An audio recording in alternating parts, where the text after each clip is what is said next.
Good morning and welcome to the Unitarian Universalist Fellowship of Midland. My name is Maxine Getler and I'm the Worship Associate for this morning's service. If you haven't already, type into the chat box who you are and who you brought with you today. Unitarian Universalism is a welcoming and it encourages us to keep open hearts and minds because our experience, conscience, and reason are the final authorities in religion. It affirms the inherent worth and dignity of every person and that we are all connected to each other and the earth. If you're visiting today, a special welcome to you. Please look for the link in the chat to tell us a little more about yourself. We appreciate you spending some of your Sunday morning with us. If you have any questions, please let us know in the chat box, by phone, or through our Facebook page. If you've been attending for some time and have come to feel that this is your spiritual home and you are considering becoming a member, please contact please contact our minister, Eric Severson, our office administrator, Wendy Altmeyer, or let us know of your interest in the chat box. If you have a chalice or candle at home and would like to join in our chalice lighting remotely, now would be a good time to get that ready. We will be including joys and sorrows this morning, as we normally do during the service. You will want to find the participant icon to raise your hand for that. And we will now move on to announcements. You will see them on your screen. Next week's service will be Hope, a Commitment to the Future, led by the Reverend Eric Severson. Alexander Pope wrote that hope springs eternal in the human breast. It also demonstrates a deep commitment to life, to the power of love, and to the promise of the future. There is no virtual religious education class today. Our next class is Sunday, March 28th at 1 p.m. The next announcement is not on the slide, but there will be a committee and ministry team leader meeting next Sunday at 2 p.m.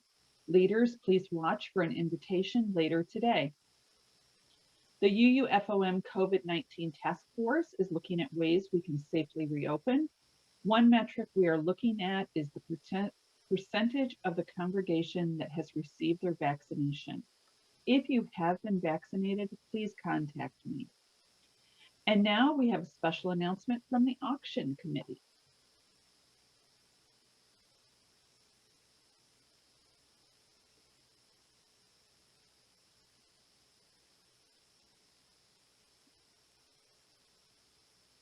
Get ready for our virtual serendipity auction night at the museum on Saturday, May 15th.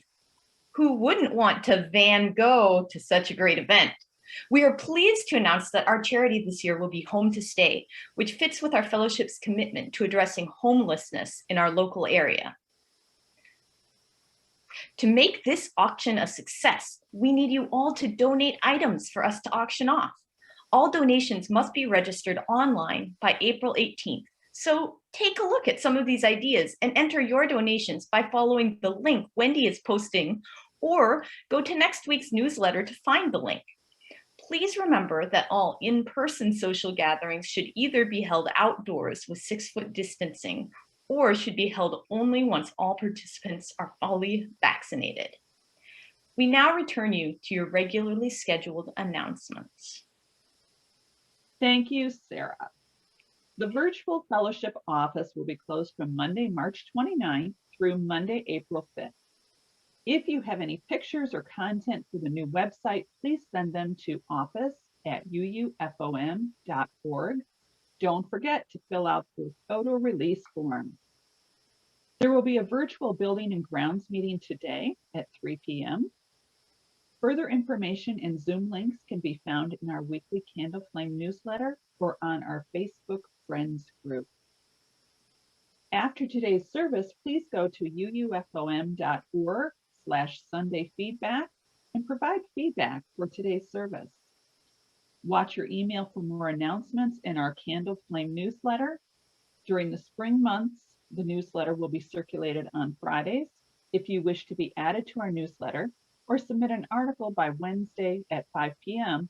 or have any questions about any of these announcements, please email Wendy at office uufom.org.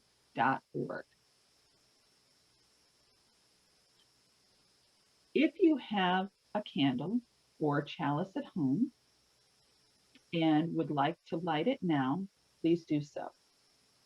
Please join in reading our chalice lighting words today by the Reverend Dr. Cynthia Landrum. As we kindle this flame, may it spark in each of us connection and commitment to this living tradition and to each other.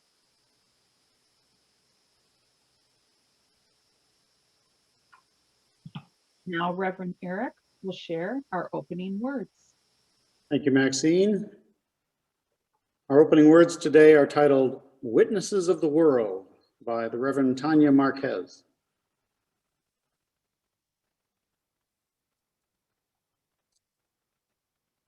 It is now, when we are called as witnesses of the world, to mend it, to change its course, to restore it. It is now, when we are called to act on our values, not to hide, not to fear, but to be bold and loud. It is now that we are called to continue our fight for justice, to organize, to speak up. It is now. Let us gather, let us give each other courage, let us worship.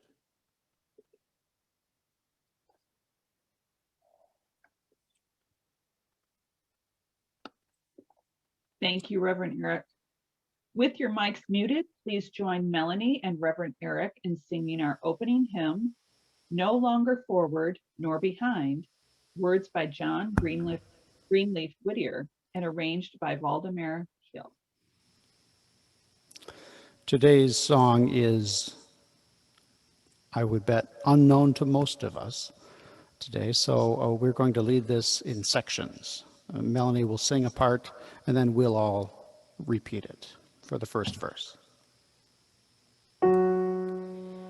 No longer forward nor behind, I look in hope or fear. And repeat. No longer forward nor behind, I look in hope or fear.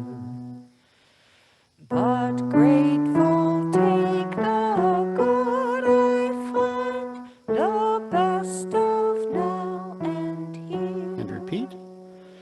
But grateful take the good I find, the best of now and here.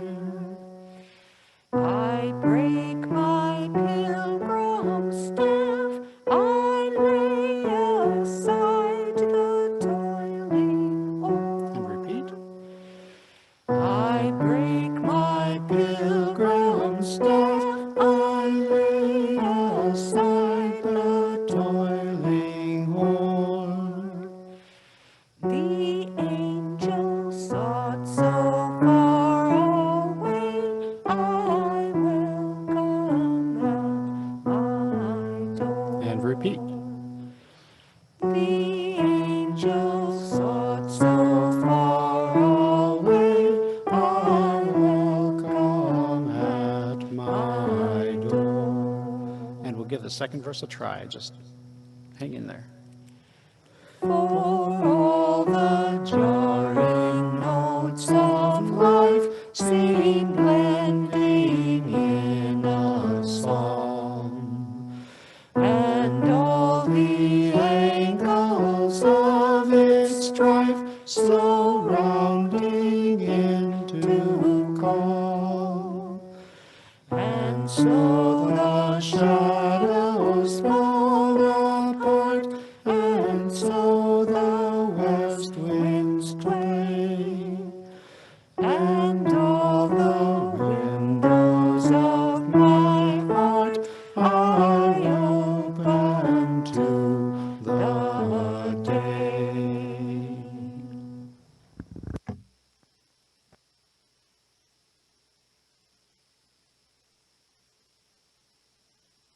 Thank you, Melanie and Eric. Now, Reverend Eric will share a time for all ages.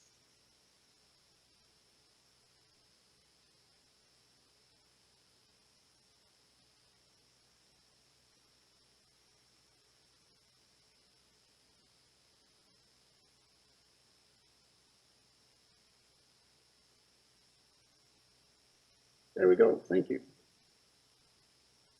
Thank you, Melanie. Thank you, Maxine. Our story today is Tiny the God by religious educator Becky Brooks.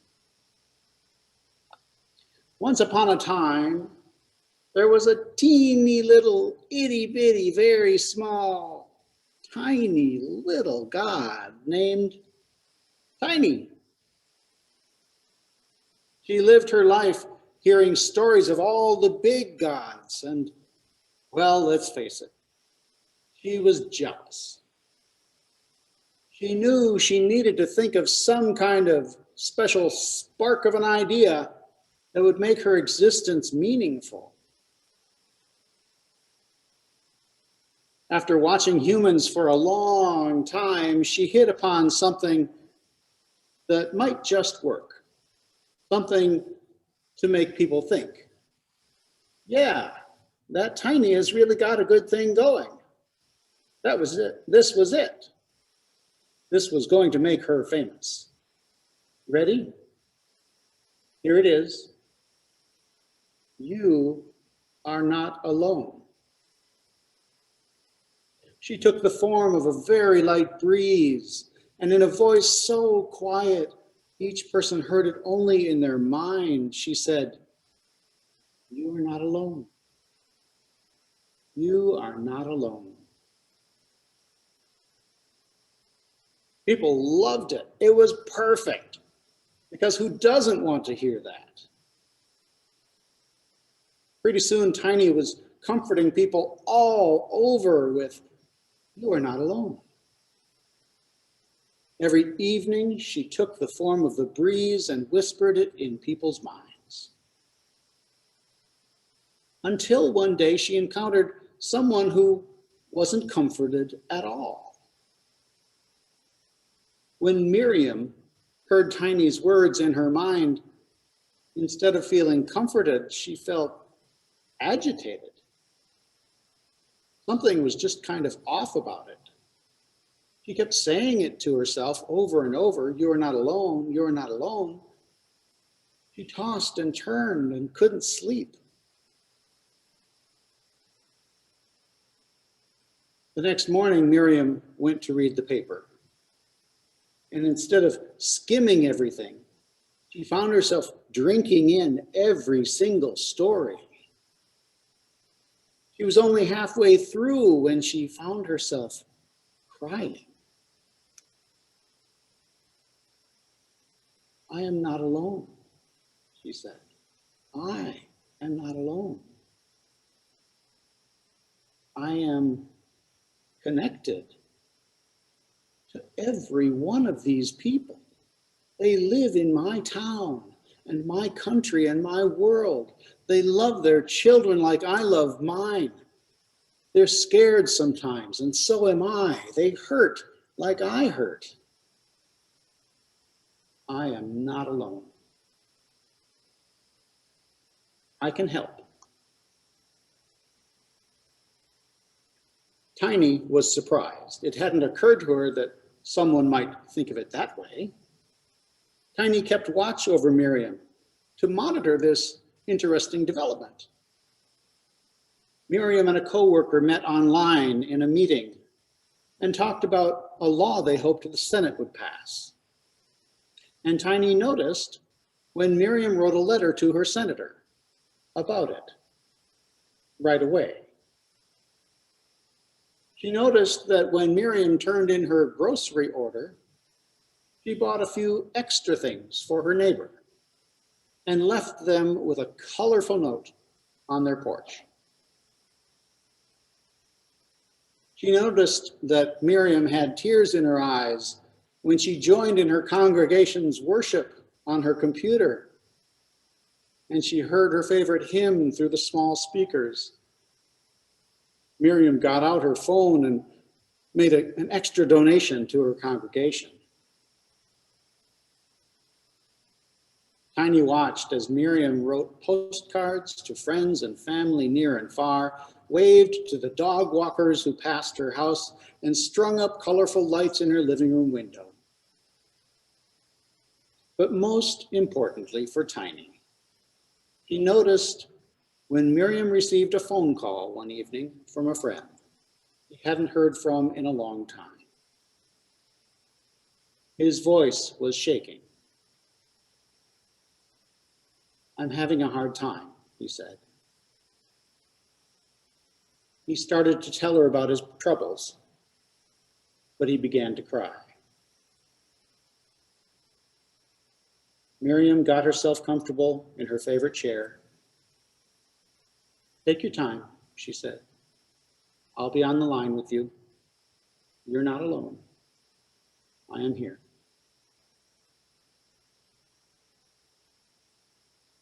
I am here. Tiny heard those words like an echo in her mind. You are not alone. I am here. You are not alone. I am here. Repeat it with me. You are not alone. I am here.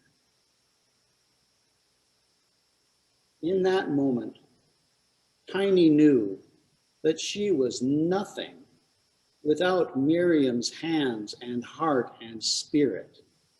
And she knew that what she wanted, Tiny wanted, what the world needed more than anything was what Miriam had learned to give. So Tiny went to work.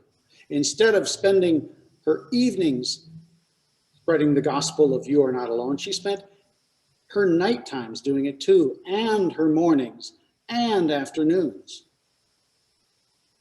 Pretty soon she was spending every moment doing it until she became the breeze itself.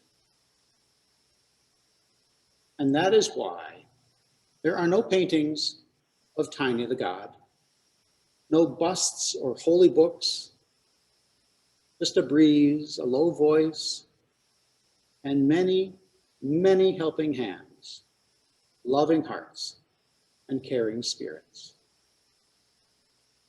You can hear the echo if you listen closely. You are not alone. I am here. When water bottles are left in the desert for those who risk their lives to cross it, you are not alone. I am here. At the bedside of a dying man, you are not alone. I am here.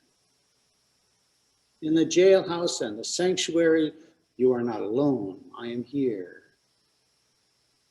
Separate and together, you are not alone. I am here. May it be so. And I invite you now to center yourselves and enter into a time of reflection, meditation, or prayer. Let me begin with a prayer of my own. Spirit of life and love, these are such hard times. They have been for a year and longer. We have cried out or in our minds with so many emotions. I am so frustrated. Violence and oppression continue every day. Peace and justice seem so fleeting and far away. I am so depressed. I lost my job and I'm not sure what my value is to others anymore. I'm so lonely. I need human companionship, human touch. I'm so sad. My parent, my friend, my coworker, my companion has died. Reminders of my childhood joy are gone. There's a hole in my heart. I'm so confused. My child has grown, their identity has changed. I don't know who they are or who I am anymore. The dreams I had for them and for me must change, maybe. I am so afraid.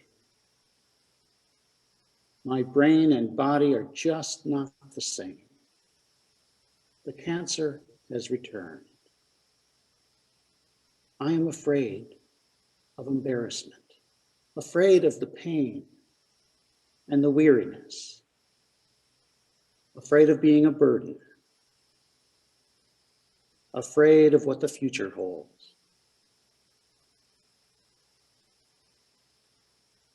Spirit of life and love, in such hard times, let us find and hold on to the faith that in the end, love will abide. Let us recall with gratitude those who have been present in our times of need. Let us be glad for the comfort, the loving care, and the presence of those who have supported us. Let us be grateful too for the opportunities we have had to support others. As we face life's hardships, may we have the courage and strength to continue reaching out to one another. May we continue to rest in abiding love. Amen. And now I invite you to share in a chant called Standing Stone by vocal activist Melanie DeMore. As we listen, I invite you to close your eyes and remember some of those times in your life when you were there for someone in their time of need, or they were there for you. Will be your standing stone. I will stand by you. I will be your standing stone. I will stand by you. I will be your standing stone. I will stand by you. I will be your standing stone. I will stand by you. I will be your standing stone. I will stand by you. I will be your standing stone. I will stand by you. I will be your standing stone. I will stand by you. I will be your standing stone. I will stand by you.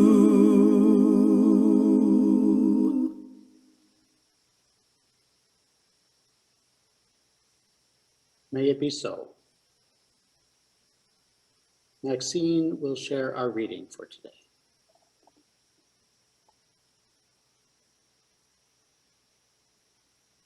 Our reading today is Now I Love You, Now I Witness by the Reverend Teresa I. Soto. I know sometimes you get cranky and sometimes your tea gets cold before you can drink it. Sometimes the news is too much, the resistance seems too little. That's real. But we are here, imperfect and together and reaching. You can hold my hand if you want. I washed it with soap, it's okay. In this kind of time, now is better than later. Now I love you. Now I'm sorry it hurts. Now I witness your struggle and mine. Sometimes one answer is to be a yes in the face of every no. I am a yes for you, now and again later if you need me. Now let's share in an interlude meditation by Jay Mazanet, played for us today by Melanie.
Thank you, Melanie. You brought tears to my eyes. Someone make a note. I'd like that played at my memorial service.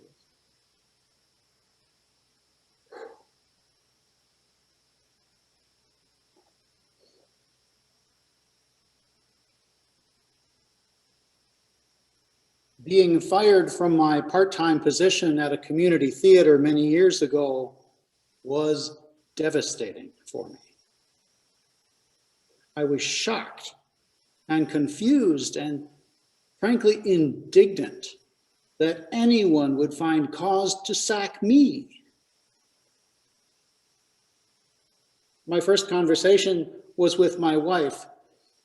The second, moments later, was with an attorney friend who also happened to be a Unitarian Universalist.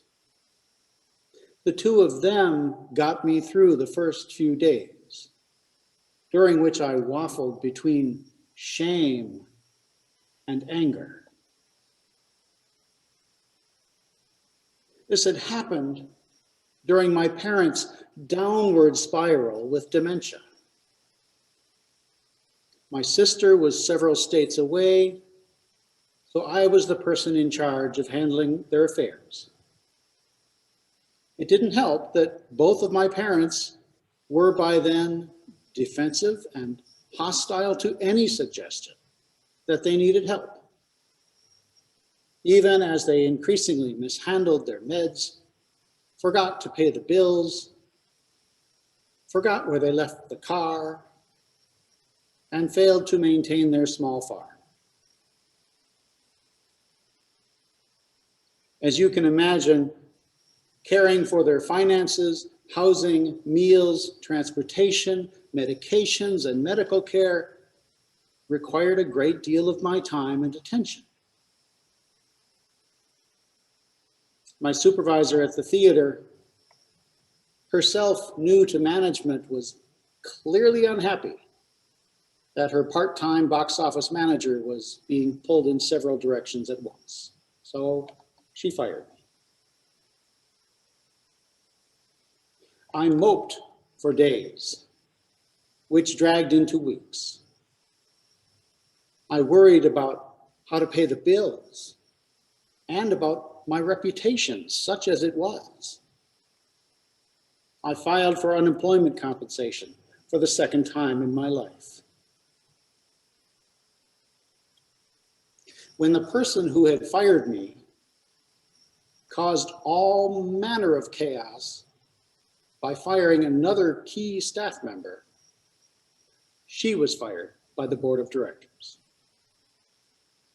Eventually, colleagues lobbied the board for the return of that employee and me, and I was called back to work, full-time. I'd like to mention that one of the sympathetic board members later joined the UU Fellowship.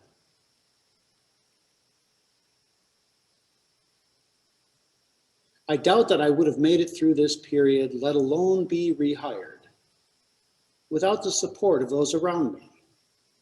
My wife and child and other family members, my theater colleagues, my UU friends, not to mention all the professionals who were eventually involved in my parents' care. I reached out for help and they responded.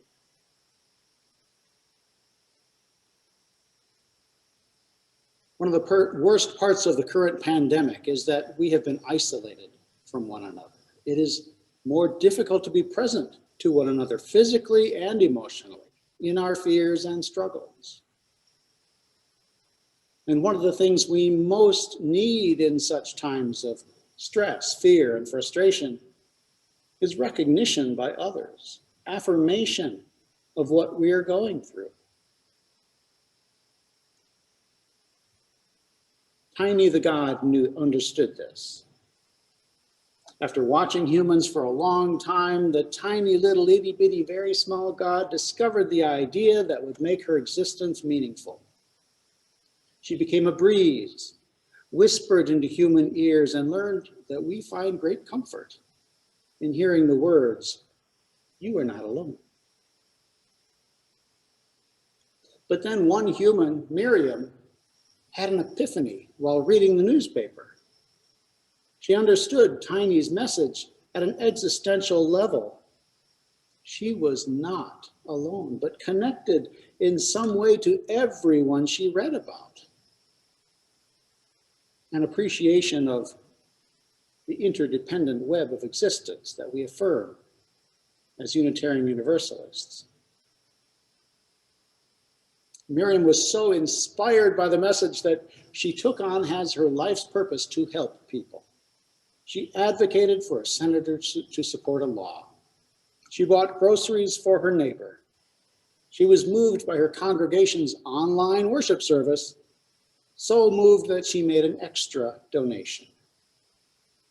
Miriam wrote postcards to friends and family, waved to people, and hung lights in her window.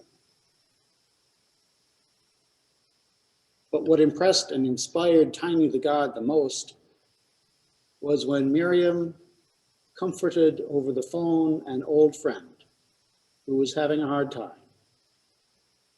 "You are not alone," Miriam said. "I am here." She had echoed the words that Tiny was trying to teach people. Miriam became a witness to her friend's struggles and provided a loving presence. In that moment, Tiny knew that she was nothing without Miriam's hands and heart and spirit. She knew that what she wanted and what the world needed more than anything was what Miriam had learned to give, that humans needed to share this message with each other. And so Tiny went to work, taking the form of the breeze and teaching her gospel to everyone she could. She whispered, "You are not alone," morning, noon, and night, until she became the breeze itself.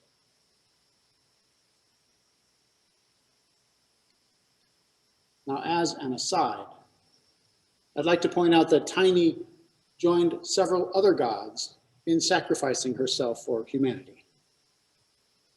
These include the Aztec god Nanahuatzin, who sacrificed himself in fire so that he would continue to shine on earth as the sun. And the Greek god Prometheus created humanity, stole fire from the gods, gave it to us, and was sentenced to eternal torment. Compared to these, transforming into a breeze for eternity and living on in many, many helping hands, loving hearts, and caring spirits seems like a much better deal.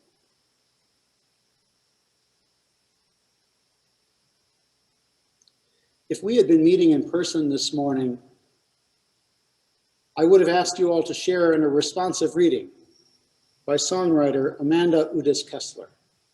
It's called, "We Are Called to Pay Attention." And I hope to use it more fully another time. What I want to share from it today are some key phrases and concepts. In all we do, today and every day throughout our lives, we are called to pay attention to our own lives, to our delights and pains, to know ourselves as loving and worthy of love, to give thanks for all that is good, and to work to make the best decisions we can to help us live fully and joyfully. We are called to pay attention to the people in our lives, to bring our compassion, kindness, and patience to our relationships, even as we are grateful for the same from others, for their presence. We're called to pay attention to society, to the ways in which the lives of people we don't know are made harder by policies that value people over others, some people over others, but grateful for the many who are working for justice. And we are called to pay attention to the natural world, to understand how our decisions help the world flourish or cause it harm, but grateful for the ways it sustains and enriches us, and committed to living sustainably for future generations. What is it that calls us to pay attention? Love, compassion, gratitude, and the demands of justice, says Udis Kessler. As we pay attention, she says, we bless ourselves, each other, our society, and the world.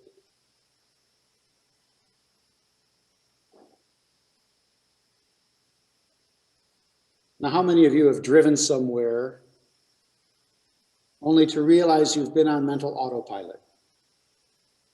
Perhaps you're not exactly sure how you got there. How many of you have eaten a snack in front of the TV only to discover after an hour that you've emptied the box, bag, or carton? Tell me it's not only me. Paying attention means being present in the moment, right? Something Buddhists have been trying to teach us for centuries. Martin Luther King Jr. introduced us to the phrase, the fierce urgency of now. This is no time for apathy or complacency, he said. This is a time for vigorous and positive action. While he said this at the height of the civil rights era, a turning point in US history, I think his assertion could apply at any time, because it is in the present that we have agency and can feel we have agency in the world. No matter how much history we review or plans we make, it is now that we have an immediate impact. Tanya Marquez, in our opening words, echoed King's quote when she said, "It is now when we are called as witnesses of the world, to mend it, to change its course, to restore it. It is now when we are called to act on our values, not to hide, not to fear, but to be bold and loud.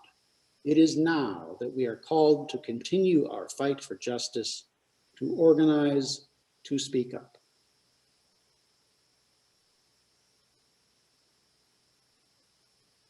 one of the most powerful and compassionate things we can do is to be present to other people's struggles. Witnessing demonstrates our commitment, not only to one another, but to this present moment. Witnessing requires us to pay attention. Being witnessed to validates our experiences and assures us that we are not alone.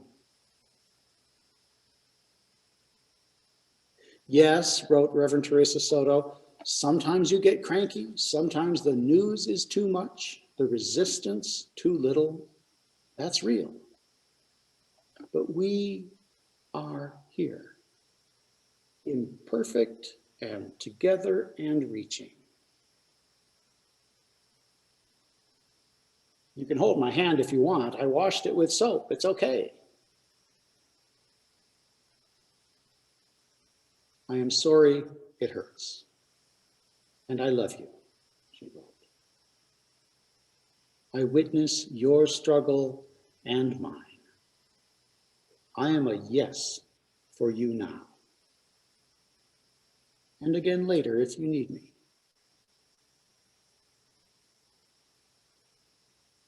But sometimes we just don't have it in us to give. And that's real too. There are times when we have to put on our own oxygen mask first, and that's okay. In fact, it's what flight attendants worldwide have been instructing for decades.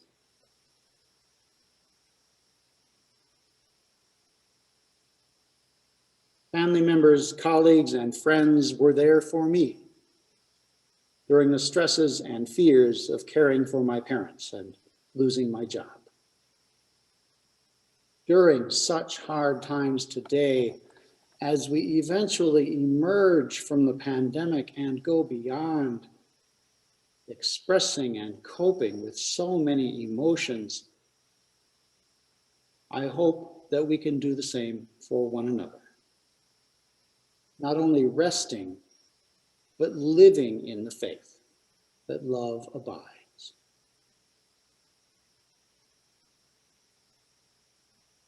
So let us pay attention to our own lives' delights and pains, and to the people in our lives. Let us be witnesses to one another and the world through advocacy, generosity, and service. This is how justice happens.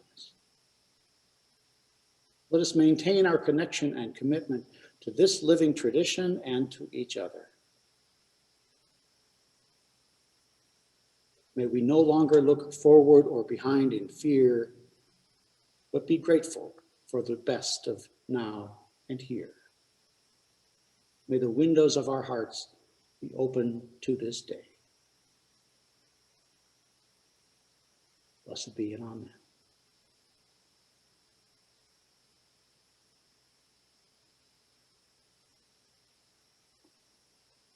We affirm the work of this fellowship and its mission with our time, talent, and treasures. We continue to rely on you paying your pledges and providing what you would otherwise drop in the collection plate. Please give as generously as you can, and may what you bring you joy. Thank you for your generosity. Now let's share in an offertory, Alleluia, Sang Stars by Patrick L. Rickey, played for us today by Melanie.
Thank you, Melanie.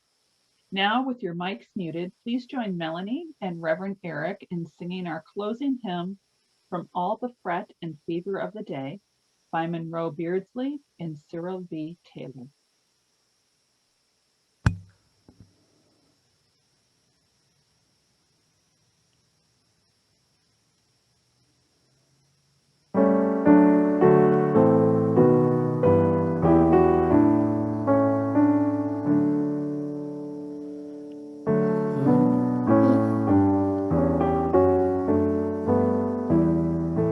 Melanie, your mic's not on. Thank you.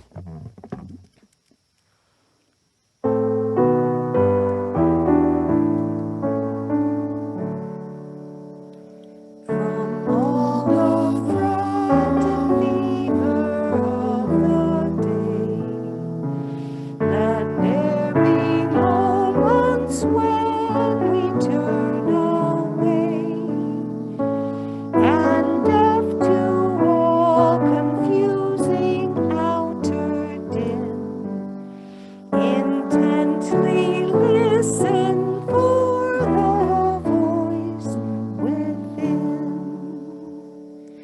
In quietness and solitude we find the soundless wisdom of the deeper mind.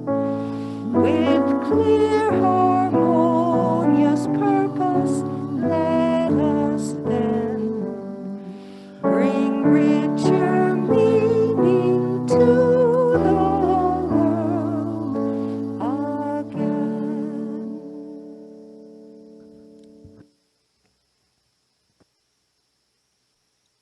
Thank you again, Melanie. With your mics muted, please join in reading our closing words today, Love in Tangible Form, by the Reverend Susan Carlson. Looking at the overflowing cup, seeing from another perspective, witnessing life in all its fullness, we share from a place of hope and dedication, and put our love into tangible form.